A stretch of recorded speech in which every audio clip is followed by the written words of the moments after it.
Okay then, now we have a game where a ball drops and we can flick it with a hand. Oh, it's running again, didn't mean to do that. We can flick it with a hand and then the ball will go up. Now, here's the thing. I think what we're going to do with this game is that maybe, if your job was to have one ball dropping from the top of the screen and all you've got to do is keep tapping it to flick it up, it would be quite an easy game. I think maybe we could have 3 balls dropping from the top of the screen. So you've got to try and be everywhere at once. So how do we do that? Now, the temptation is to simply copy the ball 3 times, but that's not an efficient way of doing things. What I want you to do is the following. We are going to break this apart, and what we're going to do is that I'm going to zoom out a little bit. I'm going to pop that bit of code just there for a moment and leave that like that to a bit more space. Now, what we're going to have is this.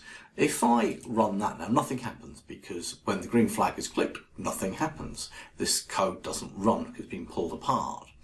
But what I actually want to do is say when the green flag is clicked, I want to make 3 clones of this ball, okay? And then the clones will do this.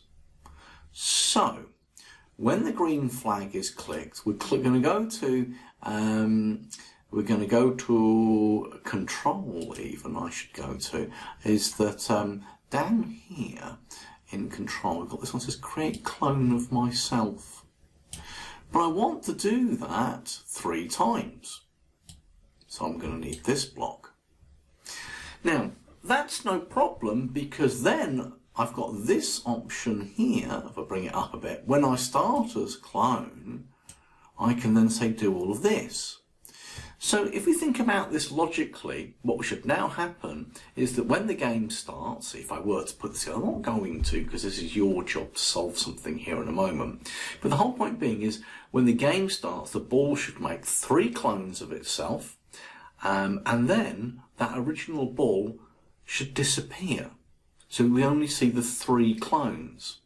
So what this means is this. You're going to need to use these blocks here. That's why I went to looks, my apologies. But in the looks here, you'll find these 2 blocks here, show and hide. And we've got 2 bits of code here. This bit of a code is going to be applied to the original ball.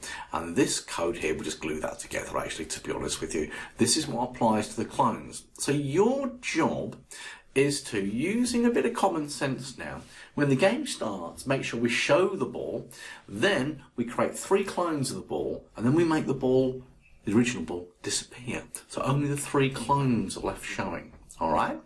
Now, you should do that, and you should find that you have 3 balls appear on the screen. If you know you've got it right, because if you start the game, and you set the video transparency back to 0, you should see yourself 3 balls as you're dropping from the screen, and you should have to whack them all with your hands.